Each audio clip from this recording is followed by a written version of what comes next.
Entonces, les contaba de las figuras jurídicas. Entonces, en este orden de ideas hay un ejercicio muy interesante para desarrollar, porque todo el mundo lo conoció en Colombia. En los años 90, 91, en todas las casas de empeño en Colombia decía casa de empeño, prendería, empeño, casa de empeño, prendería, prendería, prendería. Entonces, para aquel entonces salió una ley que es la ley del agiotismo, la cual a partir de esa época ya se tipificaba como delito el préstamo, el cobrar intereses mayores. ¿Y qué es cobrar intereses mayores? Que estuvieran por el interés mayor es todo aquel que se cobra por encima de la tasa que autoriza el Banco de la República. Entonces, en Colombia, a partir de ese momento, cualquier persona que cobrara un interés por encima del autorizado por el Banco de la República, automáticamente se tipificaba en un delito calificado como usura. Entonces, ¿qué es la usura? Es el pago, es cobrar intereses por encima del valor autorizado. Por ejemplo, si en este momento es el 2.5% autorizado mensual, si usted tiene una letra de cambio, a alguien le está cobrando el 3%, ahí usted está cometiendo un delito contra esa persona que se llama la usura. Entonces, cuando salió aquello, entonces inmediatamente le cayeron a los dueños de las casas de empeño, inmediatamente le cayeron a decirle, vea, eso es usura, porque usted me está cobrando el 10%, usted me está cobrando el 10% por ese empeño. Entonces realmente, a partir de ese momento sí era una usura lo que estaba desarrollando la casa de empeño. Entonces, ¿qué pasó? Vino un grupo de abogados, creo que en esa época estaban liderados por Asocoba, Asociación de Compraventeros, y la asociación que tenían ellos, y empezaron a buscar una figura jurídica para que pudieran las casas de empeño en Colombia accionar legalmente. Entonces empezó el proceso y encontraron una figura muy ocurrente, que es el contrato de compra y venta con pacto de retroventa. Repito, el pacto de compra y venta con pacto de retroventa. Entonces, ¿en qué consiste ese ejercicio? Un ejemplo, si digamos que esto es un televisor, entonces ¿qué pasa? Hoy en día llevo este televisor a la casa de empeño, y entonces el administrador o el dueño de ese establecimiento, él lo que hace con un papelito que se llama, con un papelito que tiene escrito por detrás el contrato de compra y venta con pacto de retroventa, lo que está haciendo, me está diciendo, señor Echeverri, yo le compro a usted el televisor, él me lo compra, pero usted y yo hacemos un trato en el cual yo le compro a usted, pero yo me comprometo a vendérselo a usted nuevamente durante 1 mes, 2 meses, 3 meses, 4 meses, 5 meses. Entonces yo me comprometo que en ese periodo de tiempo yo se lo tengo aquí, y yo me comprometo a volvérselo a vender a usted. Pero cuando yo se lo venda a usted, yo le cobraré unos intereses pertinentes que yo voy a poner aquí. Vamos a cobrar unos valores establecidos acá y que lo vamos a tasar mensualmente de acuerdo a lo que ponemos acá. Entonces lo tasamos y decimos, yo se lo vendo entre 1 mes, pero se lo voy a vender si se lo recibí en 100.000 pesos, se lo voy a vender con el 5% más, con el 7% más. Entonces procedemos los dos a firmar ese contrato, que se llama el contrato de compra y venta con pacto de retroventa. Entonces, repito, es el pacto de venta con el pacto de retroventa. Entonces, automáticamente se descalifica esa conducta delincuencial de pago de intereses. ¿Por qué? Porque ahora lo que se está pactando es, yo te lo vendo, pero tú te obligas a vendérmelo a mí. Automáticamente, ¿qué pasó? Empezaron inmediatamente todos los establecimientos de comercio en Colombia a cambiar esos avisos. Ya no era empeño, nada de empeño, porque empeño es intereses, y si son intereses, eso es por encima del valor autorizado, porque estaban cobrando un 7, un 8, un 9, un 10%, por excelencia un 10%,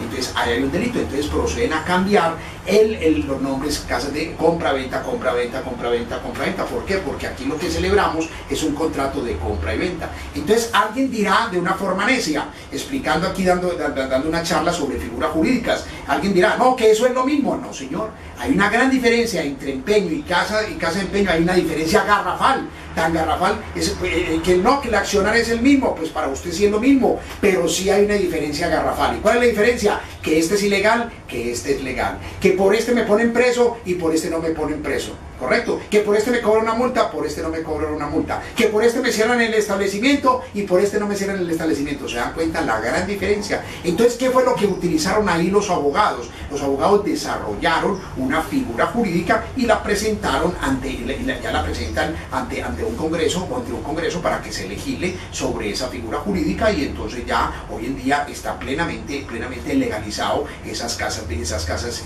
antiguas casas de empeño están totalmente legalizadas bajo la figura del contrato de compra y venta, compacto de retroventa, y adquieren un nombre de casas, ya no de casas de empeño, sino compraventas que desarrollan ese accionar.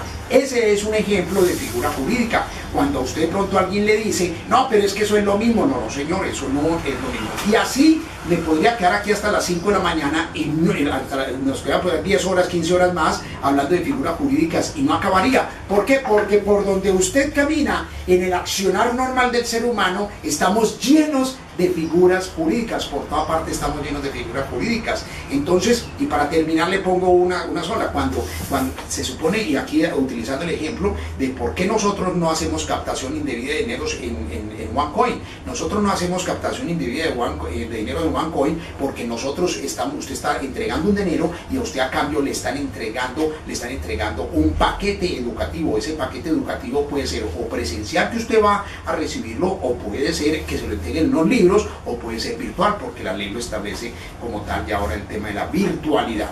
Y así podría ser. Entonces alguien me dice, pero es que muchas veces uno saca dinero y no le entregan el producto. Por ejemplo, en un almacén de cadena grande en Colombia, que hay planes separe. Entonces, ¿qué pasa? Usted saca un dinero, otra figura jurídica, usted saca un dinero y no le entregan el producto. Entonces yo le digo, no señora, usted sí le entregan el producto. Lo que pasa es que usted no se da cuenta que usted firma es un contrato de bodegaje, en la cual usted le está diciendo a ese almacén grande, que me imagino que ya conocerán los nombres de esos almacenes, usted está firmando un contrato de bodegaje, en la cual usted dice, señores, mire, venga, yo le compro el producto, a usted entre comillas le entregan el producto y usted firma un documentico en la cual usted paga 2.000 pesos, usted mismo paga 2.000 pesos para que le embodeguen que el almacén le guarde en una bodega, le guarde ese producto, mientras usted va cancelando. Y efectivamente, si llega la autoridad, la autoridad tributaria o la actividad de aduanas o la actividad en Colombia que se llama la DIAN a fiscalizar eso, van y miran y ahí ven el televisor que usted desembolsó, que costaba 1 millón de pesos,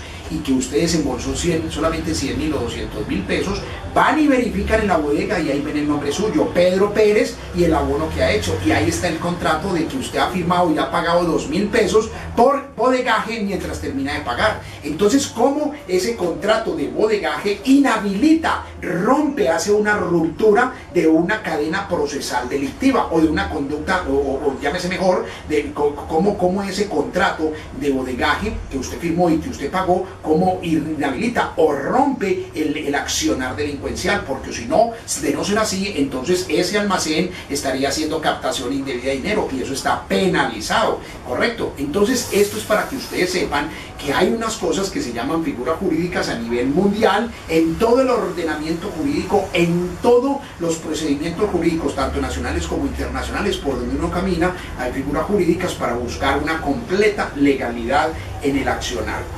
Entonces, esto es para recapitulando para cerrar este contenido, este tercer contenido, es decirles, siempre una objeción, ustedes la van a manejar siempre dándole la razón a la persona, luego formulándole una pregunta y luego explicándole a la gente. En este caso la objeción que más se da es el tema de la pirámide. Ya saben que nosotros sí entregamos un producto, ya saben que nosotros no hacemos ninguna captación de dinero, sino que se entrega el producto. En cuanto a que eso es una estafa, uno llega y le dice, no, que eso es una estafa, y entonces dices, bueno, eso es una estafa. Si tú me estás diciendo que es una estafa, tienes absolutamente la razón. Si tú en este momento estás diciendo es una estafa, yo te doy toda la razón. Es porque tú sabes y tú conoces que hay una conducta delincuencial. Hazme el favor y dime cuál es la conducta, cuál es el delito para ti, cómo se califica esa estafa, porque tú me estás diciendo que es una estafa, y yo te digo, si tú me estás diciendo que es una estafa, es porque yo respeto, porque tú conoces la ley, porque tú conoces el procedimiento, entonces con toda seguridad conoces cuál es la conducta que se está tipificando como un delito. hazme el favor y me la dices. Entonces ¿qué le va a decir? Empieza, es que la plata, no, entonces dime, bueno, no, entonces listo, perfecto, Pedro, permítame, yo te aclaro. Esto no es ninguna estafa por esto y por esto y por esto y por esto. Ya vieron nacionalmente, recuerden. Pero ¿por qué es esa técnica, compañeros? Porque aquí lo que se trata, por eso les decía desde el principio, no se trata de que usted oiga este video ya y se lo tenga que no, vaya viéndolo por pedacitos, con su gente, en los ratos libres. Porque esto es este video lo estamos tratando de hacer para que quede una herramienta jurídica para capacitarse usted y para capacitar las personas, siempre y cuando usted lo considere pertinente. Y también que sea avalado por sus equipos, por sus líderes, que ustedes pongan en conocimiento este video, y si ustedes consideran que es pertinente, pues lo utilizarán, porque vuelvo y reitero, esto no es nada oficial, yo no soy ningún directivo de la compañía, no soy abogado de la compañía, sino simplemente un compañero miembro como ustedes, un ID, un distribuidor independiente como ustedes. Entonces lo que les quiero decir es que uno tiene que saber en cada una de las cositas para poder sanamente objetar la conducta de cada quien. Esta técnica de dar la razón y formular una pregunta, esto no es mío, esto son técnicas en neurolingüística y en enfrentamientos cerebrales. ¿Qué pasa? Usted va, y se lo voy a explicar, usted va hablando, está haciendo una presentación, y de pronto en el momento en que usted habla, entonces, ¿qué pasa? El interlocutor, el que está allá, está pensando, esto es una estafa, esto es una estafa, esto es una estafa, esto es una estafa, este me quiere tumbar, este me quiere tumbar, este es una estafa, esto me quiere tumbar. Entonces, inmediatamente cuando termina la interpelación, uno llega y le dice a las personas, bueno, tienen algún comentario, alguna cosa, y entonces alguien llega y dice, no, eso es una estafa. Entonces, si yo le digo, no, eso no es una estafa, inmediatamente los dos cerebros se enfrentan. El uno que viene pensando que eso es una estafa y uno le dice no, entonces automáticamente los cerebros que no aceptan el no inmediatamente se enfrentan. En cambio, si usted, cuando el tipo está pensando esto es una estafa, esto es una estafa, esto es una estafa, esto es una estafa, y usted llega, entonces cuando usted llega y le dice sí, correcto, tienes absolutamente toda la razón, inmediatamente este cerebro se desinfla. Entonces uno queda acá para manejar la situación, correcto. Si usted le dice tienes absolutamente toda la razón, esto es una pirámide, entonces este cerebro se desinfla y usted queda arriba. ¿Para qué? Para manejar la situación. Entonces usted, ¿cómo maneja la situación? La maneja formulando una pregunta, y luego después de la pregunta, entonces ya así calificando la objeción que el otro hace. De igual manera, esto aplica para cualquier tipo de objeción, siempre de la razón, luego formule una pregunta y luego quítesela, pero se la tiene que quitar con conocimiento. Bien, me encuentro por donde camino, pues seguramente también es el caso de ustedes, donde se encuentran mucha gente hablándonos de la ley 1700 de diciembre del 2013. Les voy a explicar, pero les quiero compartir cuál es el espíritu de la ley 1700. Que cuando se habla del espíritu de la ley, es como si la ley pensara, como si la ley razonara, como si la ley fuera un individuo. Entonces por eso se llama el espíritu de la ley. Entonces les voy a contar un poquitico la historia, el desarrollo y el espíritu de la ley, y qué es esa ley y cómo funciona, cómo es el accionar con esa ley. ¿Por qué se presenta mucho, por qué cada rato se presenta el tema de la ley 1700? Porque bien es cierto, mucha gente de las compañías de comercialización en red ya se han incorporado a OneCoin, y hay muchas que están merodeando, que quieren llegar a OneCoin. Entonces siempre entran con el tema, pero es que ustedes no cumplen la ley 1700, pero es que ustedes tienen que tener la ley 1700, pero es que ustedes no están cumpliendo la ley 1700. Les voy entonces a contar qué es y cómo pasó. La ley 1700 de diciembre del 2013 es la que reglamenta en Colombia toda la actividad de comercialización y mercadeo en red. ¿Qué pasó? Por allá en el año 2008, Colombia fue un país que estuvo altamente amenazado por el tema de las conductas piramidales, ese tema de la pirámide de Ponzi, que nace en el año 1920 por Carlos Ponzi, y ese accionar de pirámides ha sido muy antiguo, desde antes se hacían, pero se caían muy rápido, hasta que llegó este colombo-italiano en el año 1920 y creó un sistema piramidal, y fue de muy buen resultado dentro de la conducta delictiva, y empezó eso y creció hasta que se cayó.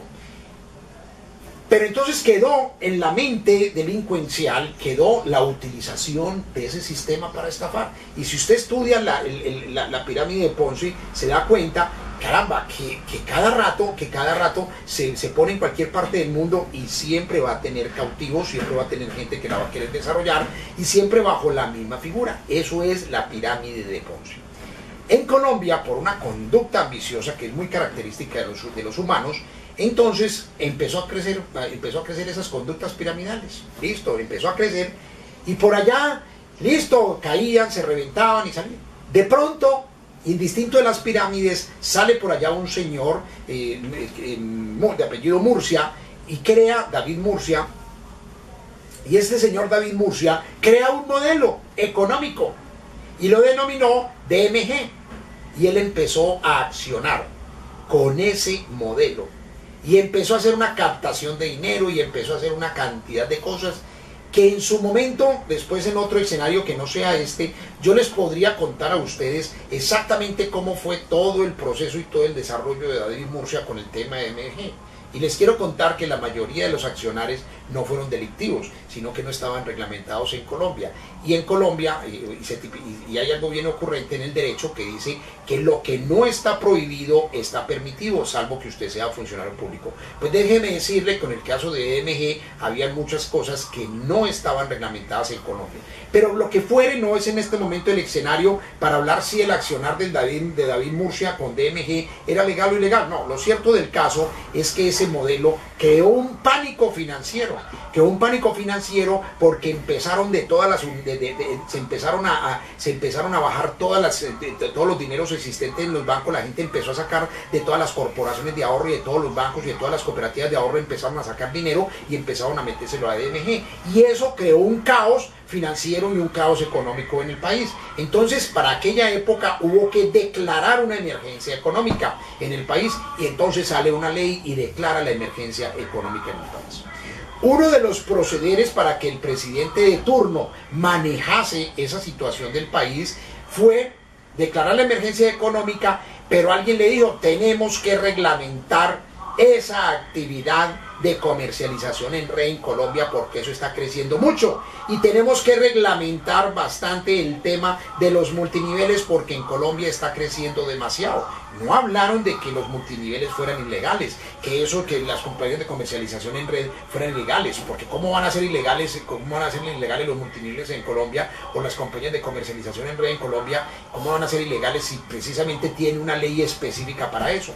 Entonces viene el proceso, viene el proceso jurídico y viene el proceso de ley, y entonces se presenta ante el Congreso de la República un proyecto de ley y sale avante toda esa ley, hasta que al final se firma por el presidente de turno, se firma la ley 1700 de diciembre del 2013, en el cual reglamenta las actividades de comercialización y mercadeo en red en Colombia.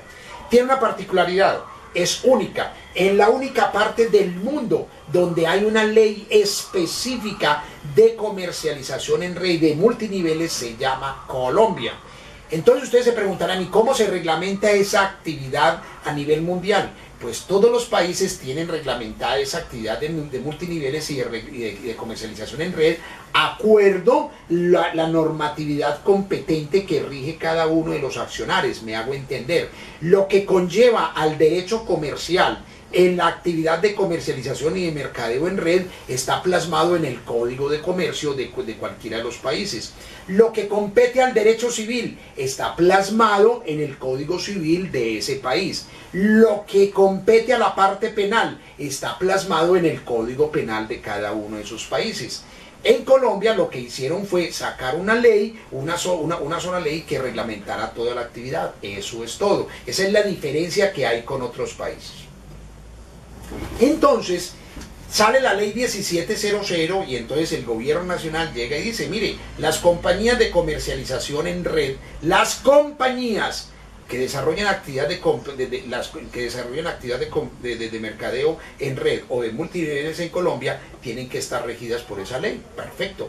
¿Qué pasa? Yo en este momento, yo, Mauricio Echeverry, como cada uno de los oyentes, somos trabajadores independientes, somos AD, distribuidor independiente de una multinacional. Yo no soy la empresa. Mi empresa, que se llama OneCoin, todavía no está registrada en Colombia. Es legalmente constituida allá en Gibraltar, allá en Europa, pero aquí no está registrada. Yo aquí desarrollo una actividad comercial libre y espontánea como la que yo hago de presentar el negocio, y a mí la compañía me paga unas comisiones, como usted ya bien sabe cómo funciona el plan de compensación de nuestra compañía.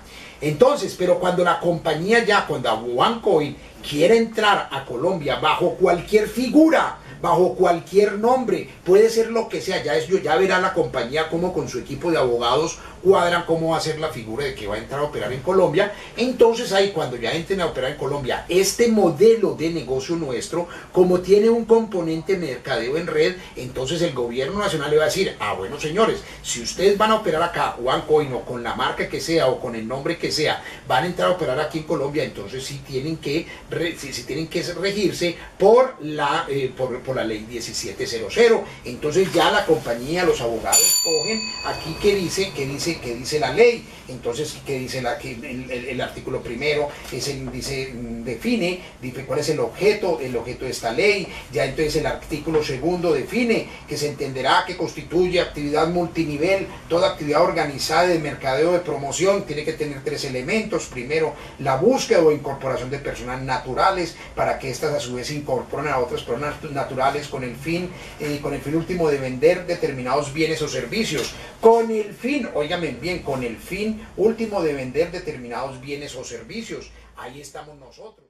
Vamos a hacer entonces, como les decía, vamos a hacer un recorrido de esta ley para mirar a ver dónde encontramos algunos apartes que es de interés cotidiano de nosotros.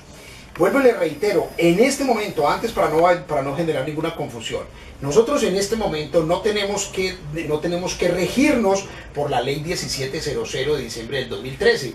¿Por qué? Porque nosotros como ID, distribuidores independientes, nosotros trabajamos para una multinacional que está registrada en Gibraltar. Nuestra compañía que está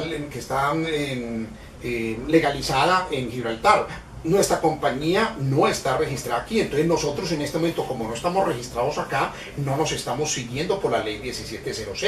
En el momento en que ya la compañía entre a operar acá, entonces sí nos regimos por la ley 1700 de diciembre del 2013.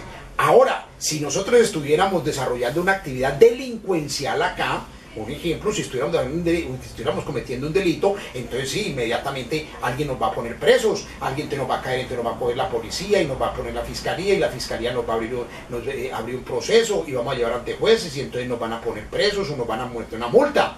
Pero ese no es el caso nuestro, porque nosotros estamos desarrollando una actividad legalmente constituida en Colombia, como es la actividad comercial con compañía legalmente, desarrollar actividades comerciales con compañías legalmente constituidas en el exterior. Eso es nuestra figura. Ustedes se imaginan, entonces ya hubieran puesto preso a cantidad de gente. ¿O es que ustedes creen que el gobierno nacional no sabe que existe OneCoin? ¿O es que usted cree que la fiscalía no sabe que existe OneCoin? Usted no sabe, ya hay cantidad de miembros de las fuerzas militares metidos en OneCoin. Todo el mundo ya conoce OneCoin.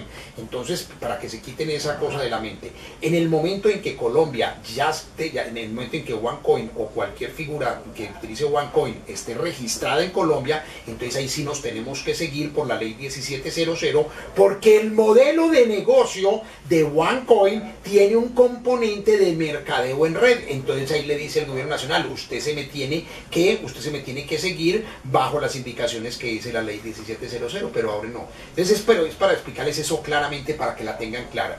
Pero también, como en este momento estamos haciendo una capacitación de carácter legal, y como la ley 1700 no la utilizan tanto la gente, entonces por eso me estoy tomando la molestia de coger cada uno de los apartes importantes de la ley y explicárselo. Entonces dice por allá el artículo segundo que los elementos para que confluyan, para que se determine una actividad de comercialización en red o de multinivel, tiene que haber las siguientes. Primero, la búsqueda o la incorporación de personas naturales para que éstas a su vez se incorporen a otras personas naturales con el fin último de vender determinado bien o servicio. aquí hay algo bien interesante. Lo primero, claro, nosotros salimos y buscamos una persona para que la otra persona haga lo mismo que nosotros hacemos. Correcto, entonces alguien decía, no, es que nosotros no tenemos producto, es que esas monedas, eso es una cosa de internet, eso no existe, ustedes no tienen producto. Déjenme decirle, señor, que nosotros sí tenemos producto, porque aquí la ley dice claramente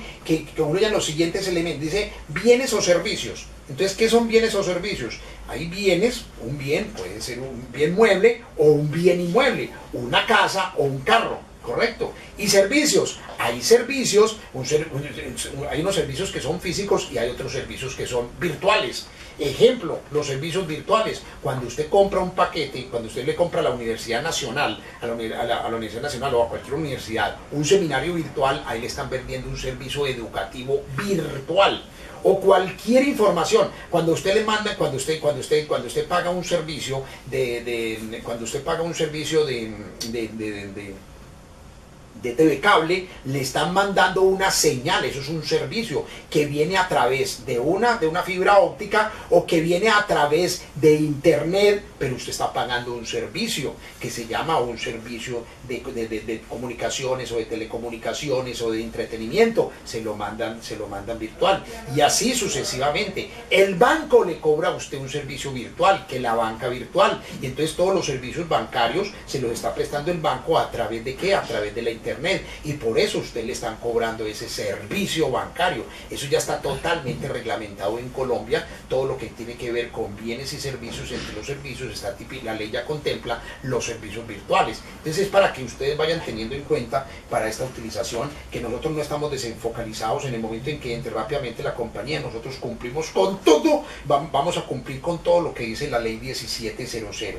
El pago o la obtención de compensación o otros beneficios de cualquier índole, ya sabemos que nosotros tenemos un pago por todas esas comisiones. Entonces si la compañía, la compañía nos paga, ¿qué nos van a pagar? Nos van a pagar por unas comisiones, por unos paquetes educativos que vamos a comercializar. También tenemos en el plan de compensación, seguramente van a poner eso, que son los bonos de vida que ya entran en vigencia en el segundo semestre de este año, en la cual la compañía nos puede dar a nosotros carros, nos pueden dar motos, nos pueden dar viajes, nos pueden dar bolígrafos, llaveros, lo que sea, gorras. Eso es parte de los planes de compensación y eso lo contempla la ley.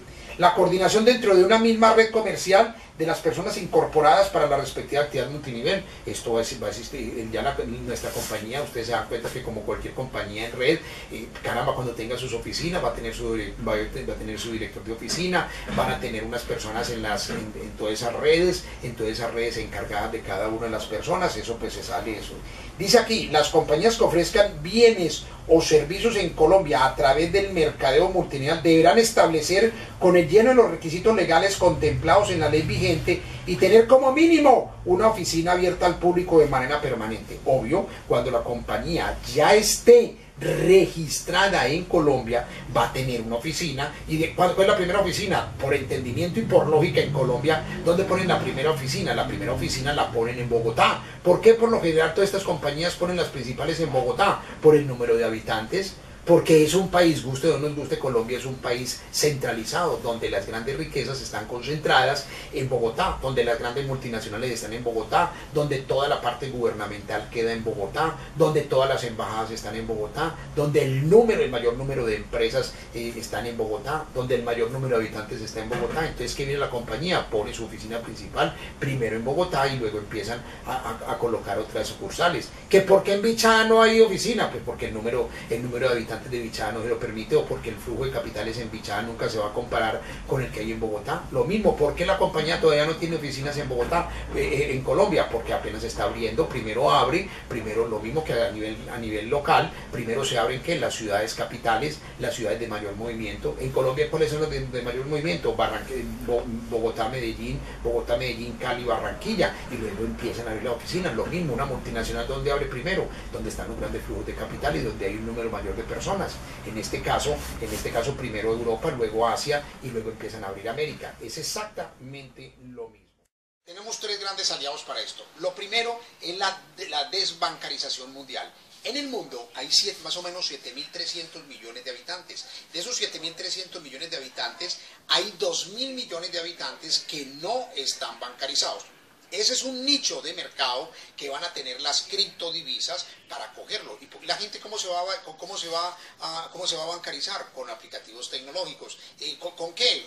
¿Desarrollados en qué? En su computador, en su tabla, en su teléfono inteligente. Va a tener su banco, ahí va a tener sus préstamos, ahí va a tener sus giros, ahí va a tener absolutamente todo. Entonces, en el tráfico, ahí cuando se bancaricen 7.000 personas, entonces ya va a haber cupo para que dos monedas virtuales o dos criptomonedas sean las monedas de reserva.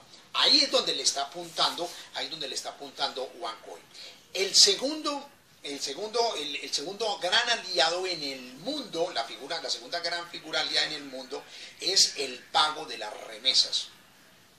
Es inaudito, no hay forma de cómo definir el alto costo, es un costo aberrante, y perdón por la expresión, es un costo aberrante, los pagos que se hacen por remesa a nivel mundial, tanto a nivel local como a nivel departamental, como a nivel nacional, como a nivel mundial, como a nivel transnacional. No hay forma de hablar y de describir el pago de las remesas. Aquí, por ejemplo, en Colombia, aquí mismo entre un municipio del Valle de la Aburrá, si usted manda 20.000 pesos, 20.000 pesos los manda de Medellín a un municipio pegado, como se llama Envigado o Itagüí, están cobrando 4.370 pesos. Por un envío de 20.000 pesos cobran 4.370 pesos. Omito por obvias razones el nombre de las compañías, pero hay varias compañías que prestan ese servicio con esos pagos. A veces nosotros mismos, para pagar paquetes de la compañía y girar 2 millones de pesos a Europa, estamos pagando a veces 100.000, 150, 200, 250.000 pesos cuando uno quiere que el servicio sea rápido. Entonces ese es un nicho de mercado que que las criptodivisas van a abarcar, las remesas, porque ya la gente está hasta aquí, hasta el tope de esos pagos excesivos. Y el tercer elemento, o la tercera gran arma, si así la queremos llamar, que vamos a tener nosotros en el mundo de las criptodivisas, es el manejo de la riqueza, la protección de la riqueza. Ese es el elemento más fuerte que hay. Y lo explico de la siguiente forma. Resulta que ya la gente platuda, la gente rica en el mundo, está hasta aquí con el tema del manejo cambiario de estas monedas. ¿Por qué? Porque la inflación de la moneda, ese sube y baja, pues ha quebrado a muchísima gente rica, o mucha gente rica ha perdido muchísimo dinero. También, al igual, empresas que están regidas por estas monedas, tales como el dólar y como el euro, pues también se ven seriamente afectadas. ¿Y qué decir de los países cuya moneda de reserva es el dólar? Entonces también están totalmente indispuestos con el tema del manejo cambiario. Pongo un ejemplo simple. Pedro quiere comprar una tierra con Juan. Entonces Pedro le dice a Juan, vamos a comprar esta tierra. ¿Cuánto vale la tierra? 6.000 millones de pesos. Entonces, listo, entre los dos, que somos hombres ricos, vamos a comprar ese terreno para hacer una urbanización en ese terreno. Entonces Pedro dice, yo pongo 3.000 millones de pesos. Y Juan llega y dice, bueno, listo, yo meto también 3.000 millones de pesos, porque yo tengo aquí en Colombia, o tengo en Panamá, o lo tengo en una caja fuerte, yo tengo $1 millón. Y $1 millón hoy en Colombia, promedio, son 3.000 millones de pesos. Entonces Juan y Pedro empiezan a accionar en la compra de ese predio. Resulta que en ese momento de la compra, de pronto bajó 200, 300 pesos el dólar. Entonces inmediatamente Juan llama a Pedro totalmente preocupado y le dice, caramba, tenemos un problema serio. Imagínese, mi hermano, que ayer bajó el dólar 300 pesos. Eso significa que Pedro ya no tiene 3.000 millones de pesos, sino que tiene 2.700 millones de pesos. ¿Cuánto perdió ahí en ese momento? ¿Cuánto por esa bajada perdió de riqueza a esa persona pudiente? Perdió, por un abrir y cerrar de ojos, perdió 300 millones de pesos. Y vea el problema que tiene ahora, porque tiene que sacar 300 millones de pesos para comprar ese predio, que ya firmaron una promesa de compra y venta y que ya se comprometieron, valga la redundancia, ya se comprometieron en la compra de ese predio. Entonces mire cómo una persona con un abrir y cerrar de ojos perdió 300 millones. Lo mismo le pasa a las industrias, lo mismo que le pasa a las empresas. Lo mismo le está pasando a algunos países que tienen las reservas monetarias, las tienen en dólar. Entonces esas tres grandes personas que, repito, primero los desbancarizados en el mundo, segundo los pagos de las remesas y tercero los que necesitan proteger sus riquezas, son los tres grandes aliados que tenemos, que tienen las criptodivisas, que es la verdadera razón de las criptodivisas. ¿Por qué? Porque la criptodivisa no tiene inflación.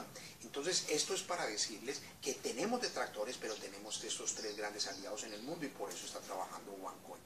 Esto lo quiero decir al final porque es importante, como yo les decía desde el principio, que ustedes conozcan exactamente qué es OneCoin, qué es una criptodivisa, para dónde va una criptodivisa, cuál es la visión, conocer un poquitico de nuestra compañía, cómo acciona nuestra compañía, para así tener un conocimiento, y el conocimiento nos da fortaleza para manejar la objeción y también para poder no convencer, sino para poder explicar correctamente nuestro negocio y que la gente esté confiada y no tenga dudas de carácter legal para ingresar a nuestra compañía. Nuevamente les deseo lo mejor de lo mejor, que Dios bendiga el accionar de cada uno de ustedes, que tengamos éxitos y que también pues logremos esos sueños que cada uno nos hemos trazado en el momento de ingresar a nuestra compañía. Muchas gracias, Mauricio Echeverry Ler. Les repito, cualquier objeción debe ser tramitada a través de mi correo electrónico que debe quedar en esta grabación. Mauricio Echeverry Blair. Ese Echeverry es con I latina, con I de punto, Blair, B-L-A-I-R, Blair @gmail. Dios los bendiga y soy 100% OneCoin.